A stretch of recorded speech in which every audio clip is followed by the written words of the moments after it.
Hi, everyone. Welcome to this week's podcast. Today, we are talking about barriers and benefits of strength training as a runner. For those who do not know, I am Charlotte Milne, run and strength coach. And today we have... And I'm Kim, run and health coach. And we're both from CMF Running. Yes, we've both got our hats on today. That's very good.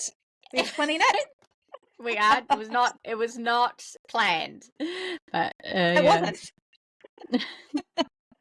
How's your week been, Char? My week has been good. My week has been good. I have been. We think about it is Tuesday today, so we think about the whole week since last Tuesday.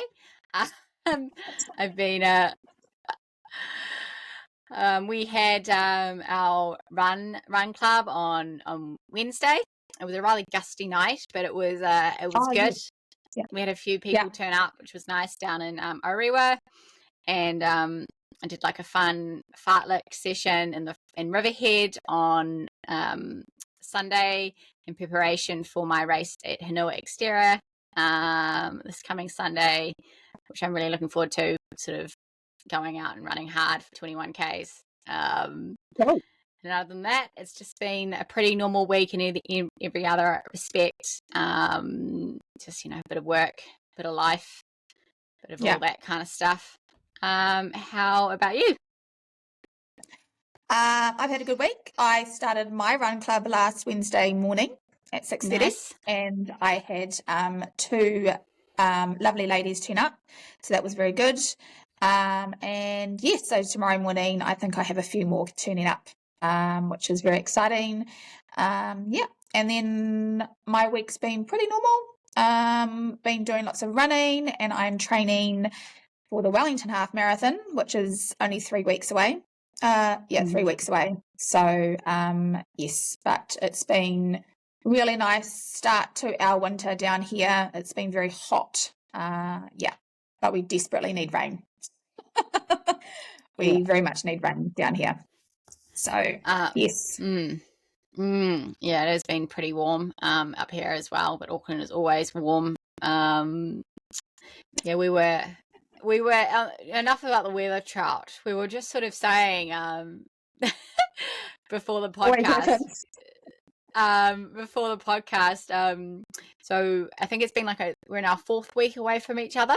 From us moving back up to Auckland. And it takes a bit of time to adjust to having people, being around someone and then not being around the person. It's like well, especially Chris and I, we move around quite a bit, and there's always this settling in period wherever we go, even though we've been to the place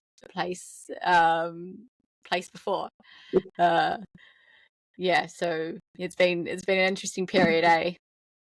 It very much has. It really has. I am probably still adjusting, and it's been like you said, 4 weeks, and I think it was just it was such a good time when you guys were down here, and we had so much going on, and it was quite sort of full on, but in a really, really good way. So it's like I've just lost sort of my 2 limbs or something. It's quite but I'm finding my way, and I'm just as you guys are as well, settling back in, and life carries on, and I think post Mila as well, Milas are a big, not just your average race, they're a big ordeal in itself, and there is a come down from a Mila as well, and it's been, I suppose I thought I'd share this because it's a bit of insight into the life of the nomadic life. There's some awesome parts of it. There's this weird settling in period that I suppose when you don't move around, that you don't necessarily go through it. I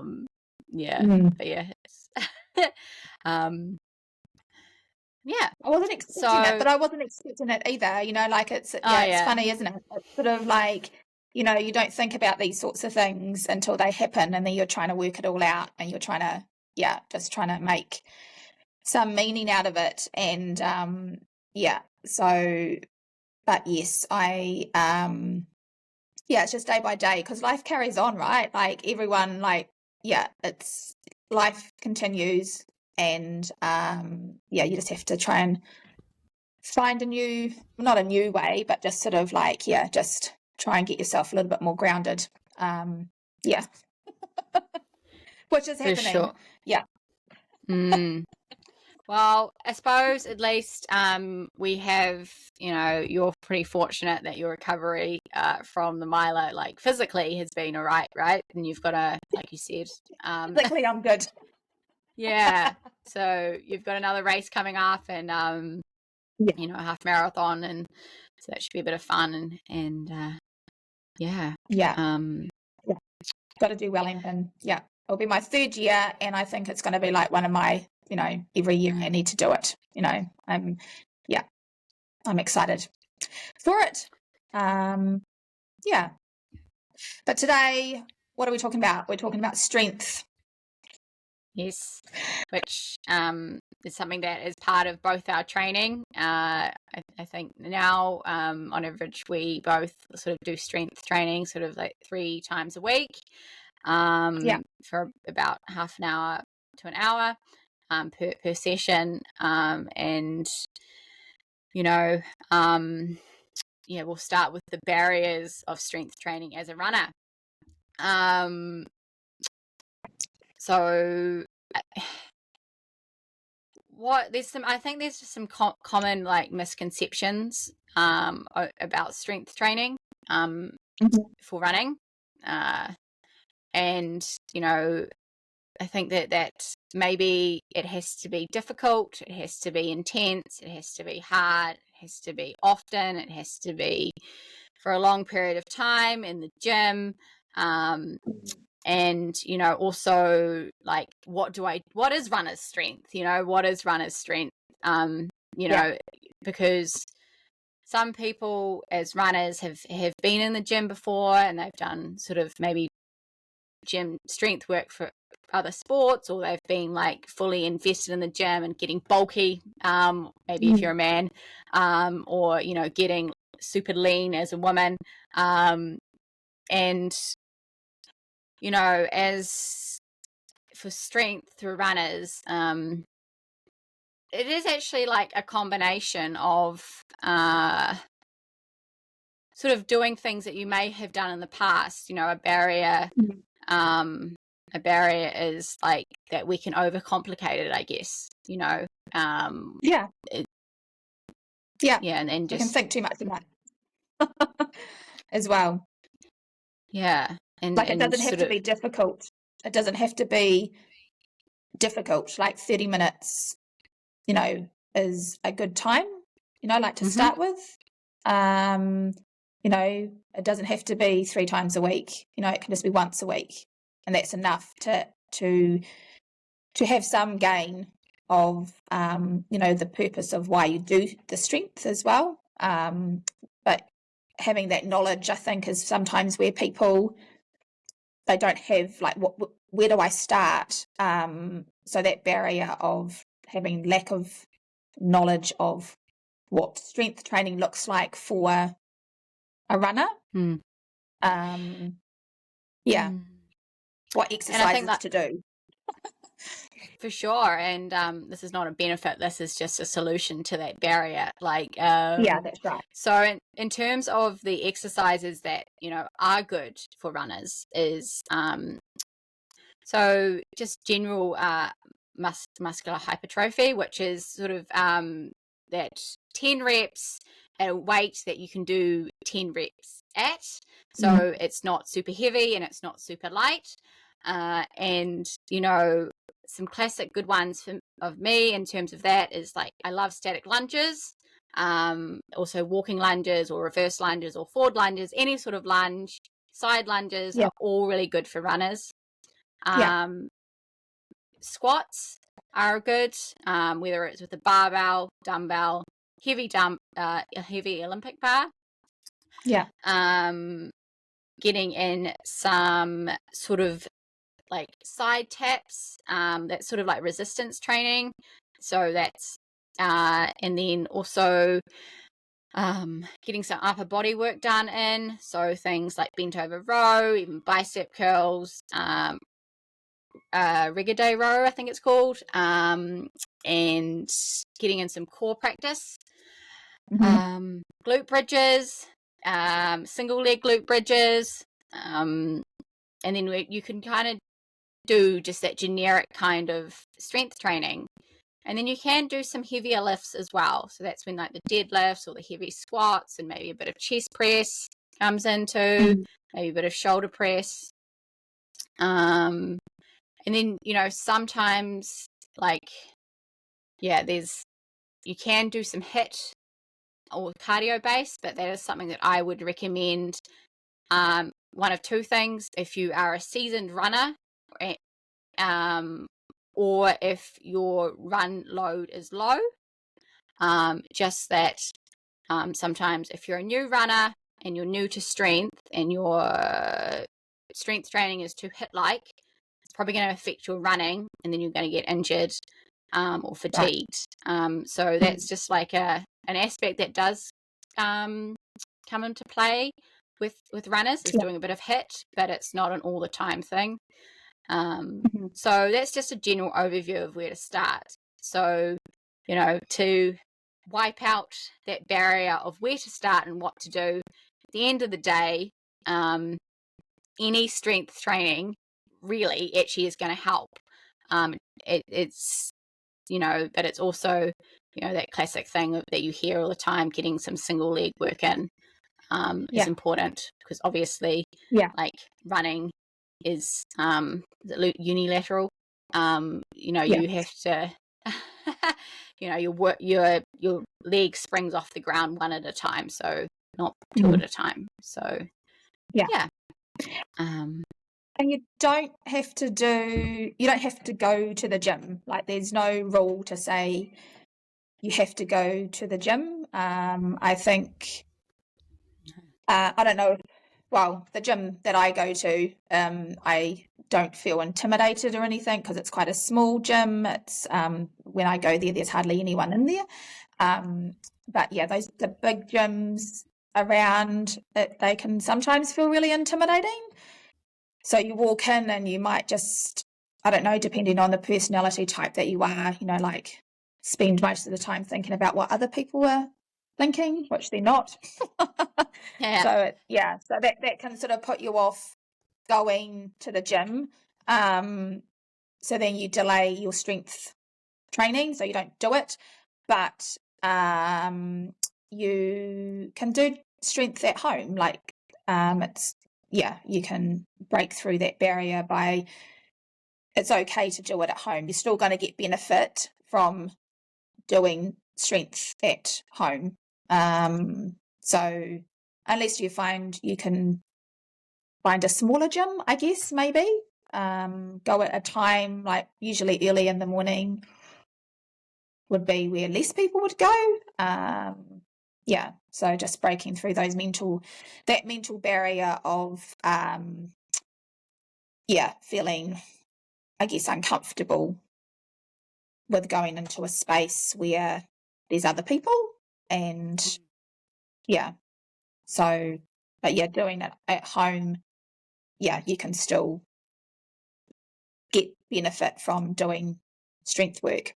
And you've got some good workouts which, you know, you can people can follow along, you know, like you don't just have to try and make it up yourself. You know, there's things that you can find on Char's channel. There's lots of workouts there. So just getting through that, that's another barrier, I guess, just going to the gym as well.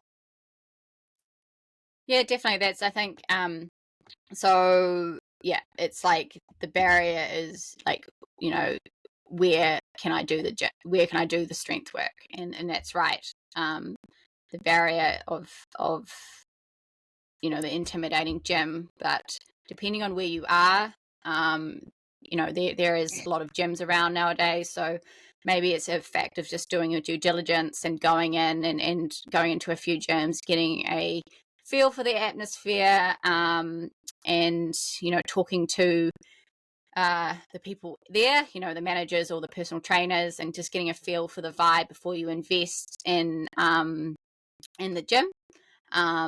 So, you know, because as much as obviously home is a really suitable place to do it as well for some people.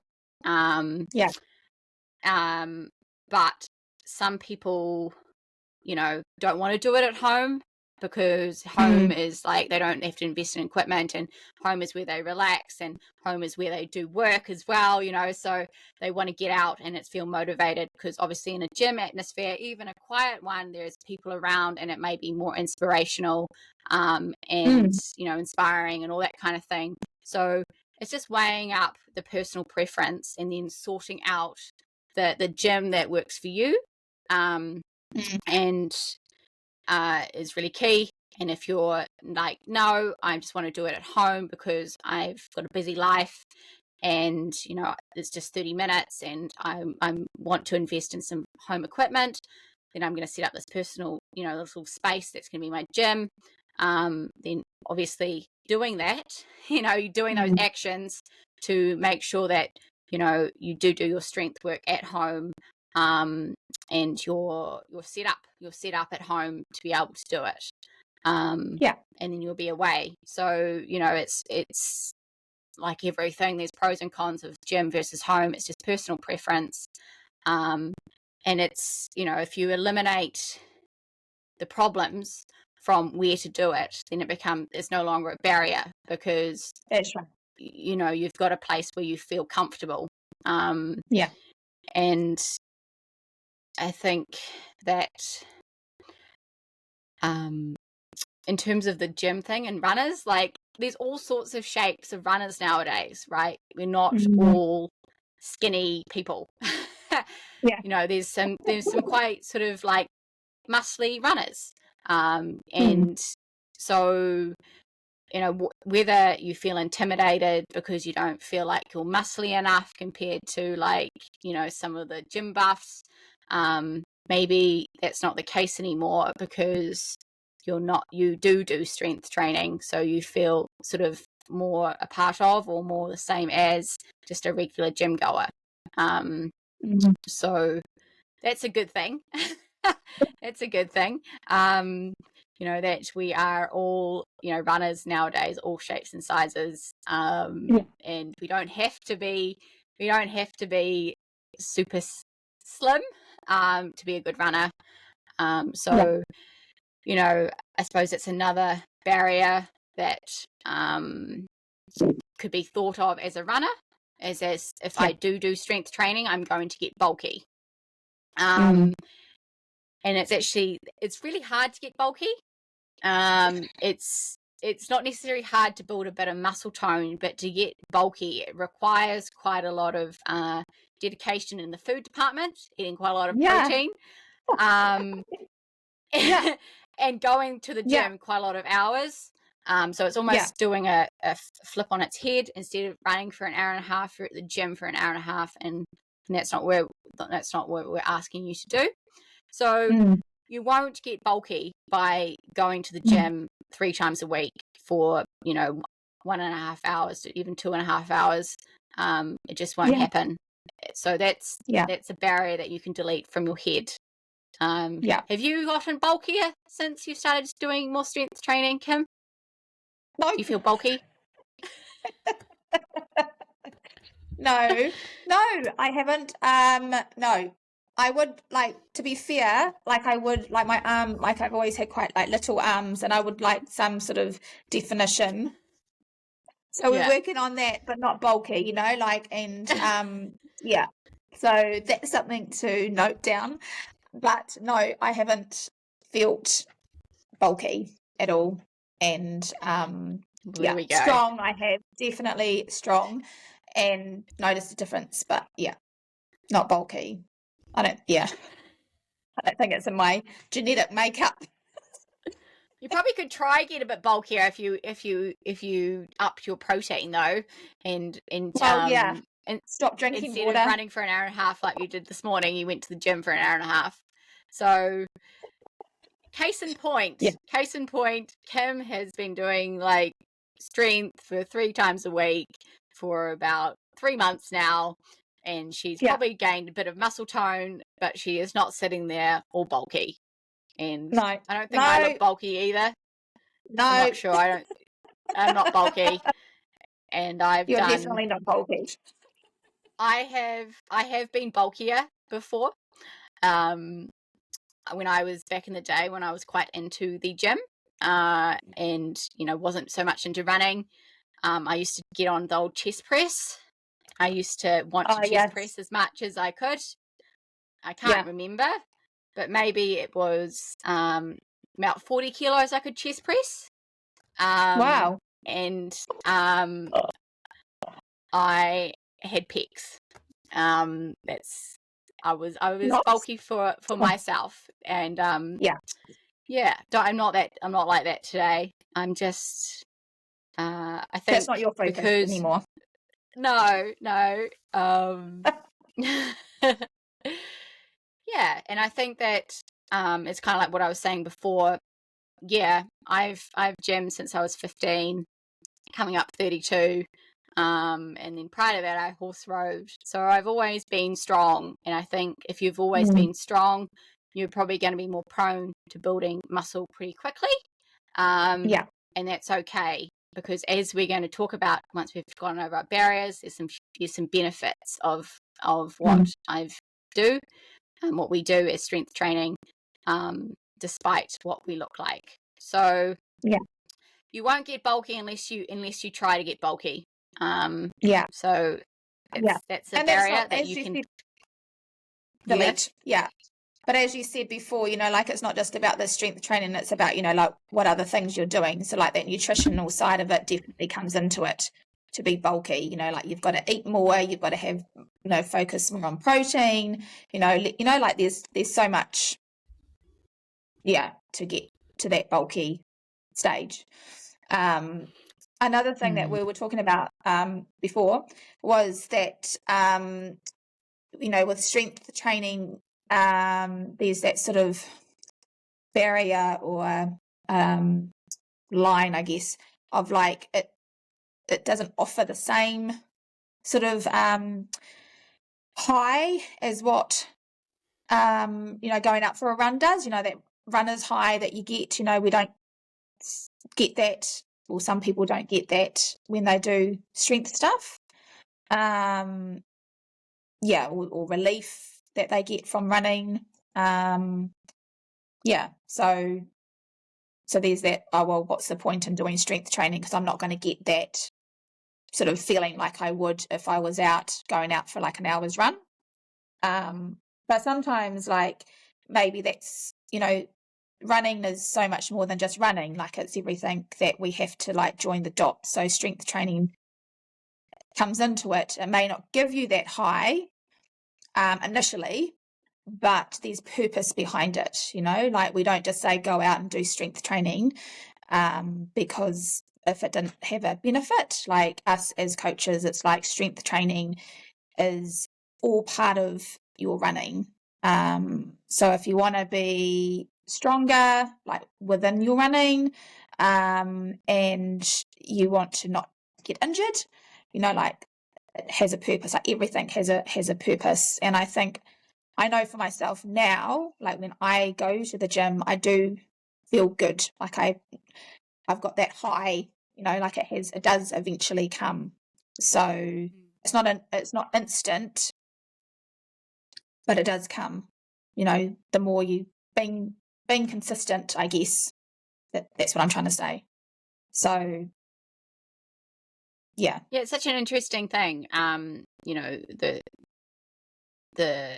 runner's high versus the sort of feelings after the strength training, because I read a study that said that strength training actually releases more endorphins than cardio or running. And I think that every time I go for a run, I don't actually feel like I've got runner's high. I don't know if I've had that feeling like for a long time in a way, because if you run like 4 or 5 times a week, you know, it sort of gets morphed into the usual, right? You know, the familiar. Yeah.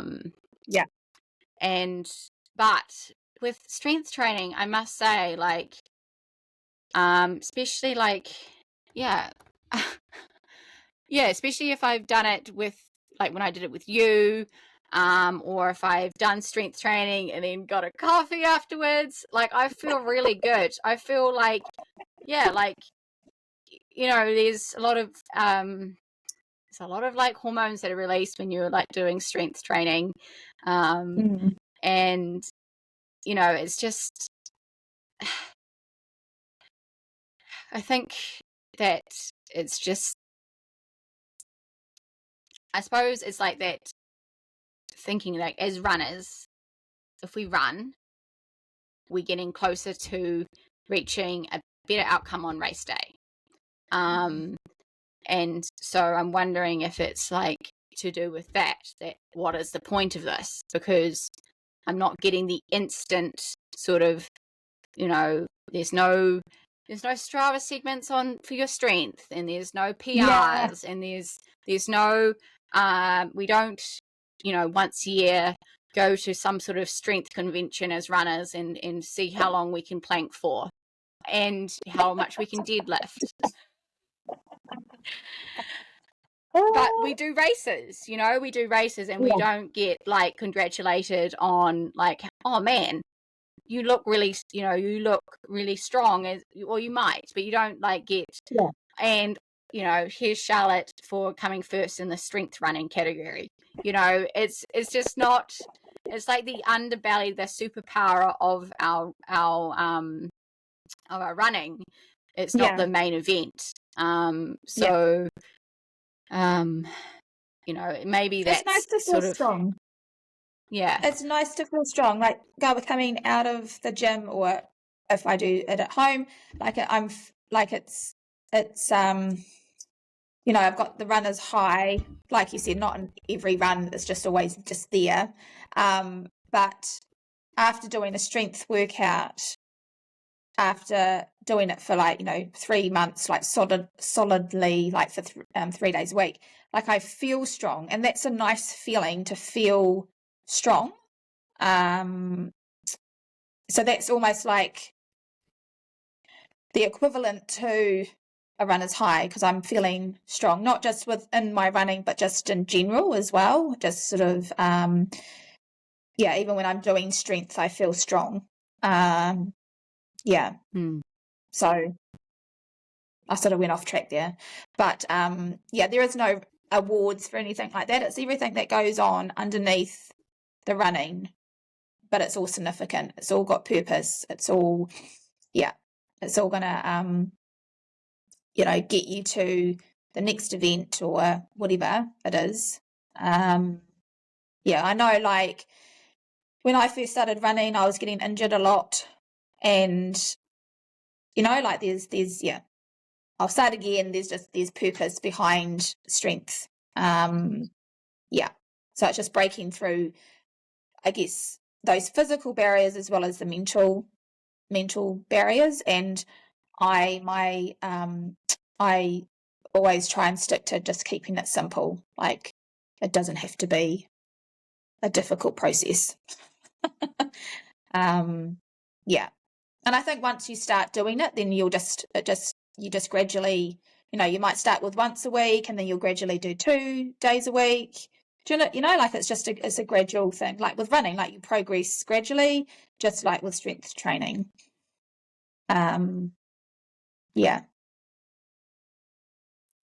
Sure. And kind of leads into like a good benefit of your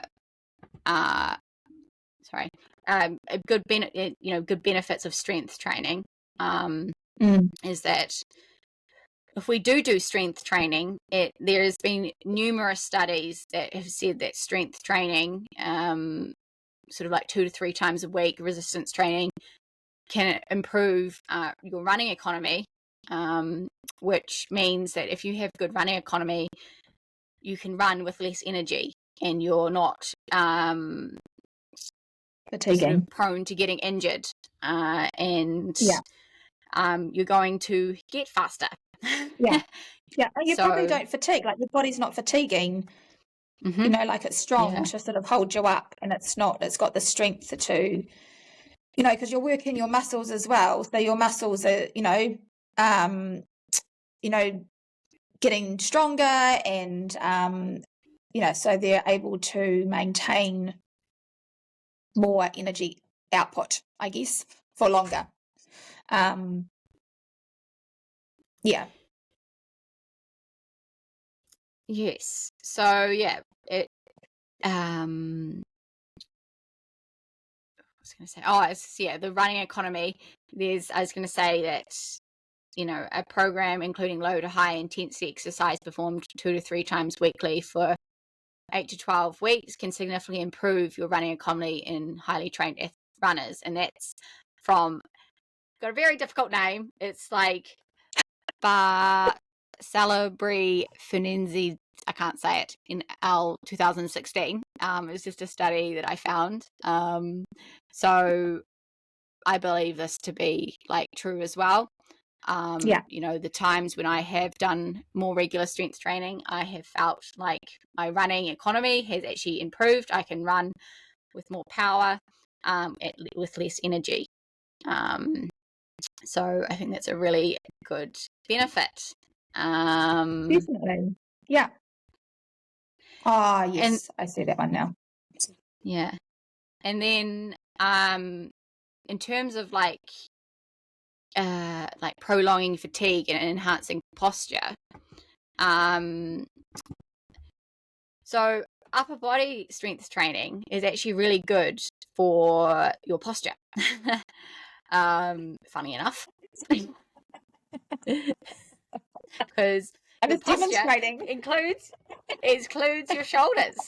And, you know, we sit at the desk and our shoulders are like this, and we want to be like this with running and doing upper body strength training, you know, upper back stuff, shoulder stuff, and core can, with running, it can, having stronger arms can help us propel forward.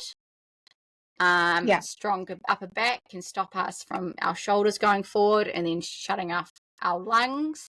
And then obviously when you're not getting enough oxygen to your lungs, then your body's like, I need to stop running now. And that's not what we want when we're running. We want open. Yes. Yeah. Open and wings. Also, like, strong core can stop you from twisting when you're running. So that's obviously, we don't want to twist heaps when we're running. We want to stay straight, hips staying straight, because that obviously will use less energy. So that's some like good sort of benefits of doing upper body strength and running. Did you want to talk about the next thing about your mood and self-esteem? Oh, it can definitely, it can. I think, yes, it just, as you said before in the study, like, it's being consumed, like it's releasing endorphins, like any form of movement, exercise, you know, is going to release some form of endorphins, like, you know, the happy hormones. So yeah, I think it just, it makes you feel good. Like, sometimes even I can do strength out on the deck, so just being outside as well. You know, and just doing, you know, even if you just commit to, like, you know, once a week, and you know, like, and mentally prepare yourself for that, you know, it can just, it just enhances, that sort of the happy really. And I think your confidence will grow the more you do it as well. And then you feel good. Like, sometimes, you know, like, I think, like, with anything, you know, it's always that initial, like, just doing it, like, getting started. But once you do it, that's that feeling of, like, I've done it now, I feel good, you know, and you can just carry on with your day or whatever. And it's just it's like a feel good. Having a bit more muscle tone won't hurt you, you know, whether for your running, you know, but it will make you feel good in your everyday life. And I think if you have if you feel good in yourself, then you're going to run with more confidence. And sometimes, you know, when you're running heaps, like you're not getting enough sort of strength into your, especially if you're doing heaps of road stuff. Like when I was doing heaps of road, I was not as muscly as I am now. And that came as a cost, you know, in terms of my self-esteem. And if I think, you know, I like to feel strong, you know, and that's the thing that I like to promote is how I feel. I like to feel strong. And then if I feel strong, I sort of forget about how I look as such, you know, I stop thinking about how I look. And, you know, because that's a more empowering feeling than feeling, you know, than being obsessed with like, you know, not doing enough strength training, because I think that if I don't do strength training, then I, you know, will be leaner or all that kind of stuff, you know, all that sort of carry on that comes with that. The body image stuff is what I'm saying. You know, it kind of eliminates the body image, because the feeling of feeling strong is way more satisfying than the feeling of being obsessed with how I look.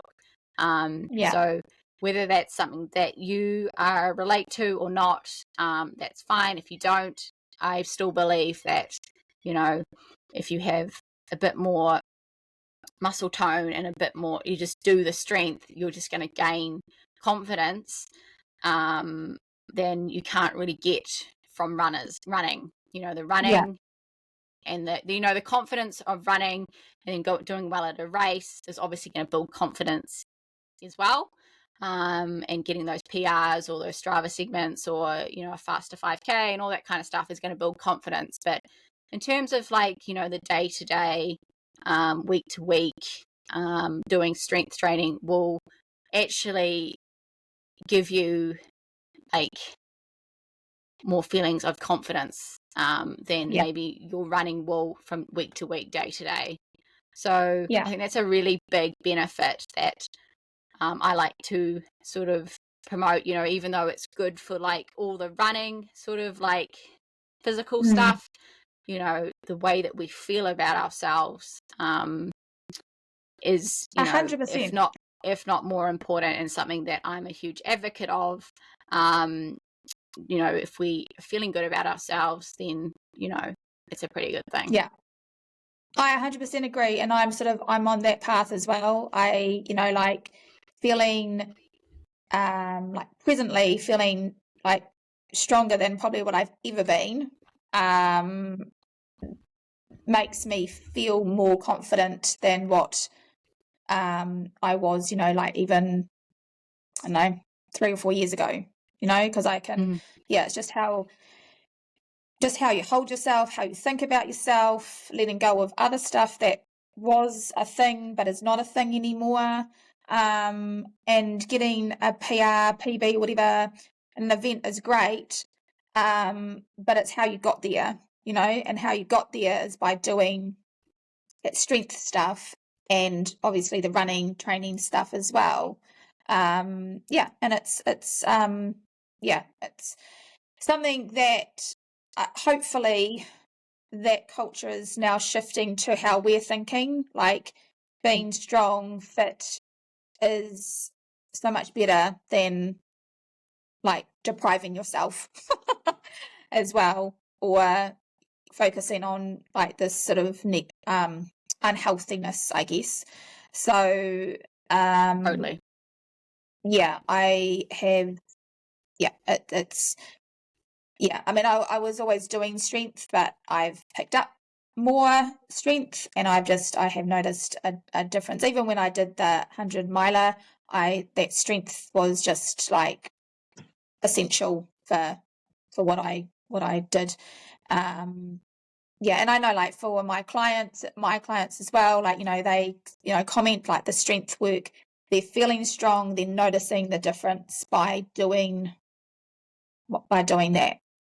Not just with their running, but just in overall life, you know, which is good.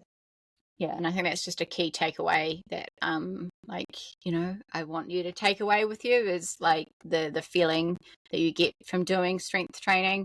You know, is and it's a funny thing. Like, I don't know what you know. It's an interesting thing that you experienced it as well. Like, and I've had clients as well. You know, that feeling of feeling strong sort of eliminates, or not eliminates, but like diminishes that feeling, those feelings of insecurities, those low self-esteems, how we think about ourselves. And that's like, you know, a really, really awesome thing about strength training. And then, so I think that you should all give strength training a go. You know, eliminate those barriers. Join us in the belief that strength training for runners is a good idea, and that, you know, you can just start with doing even 10 minutes a day. 10 minutes once a week is a good start.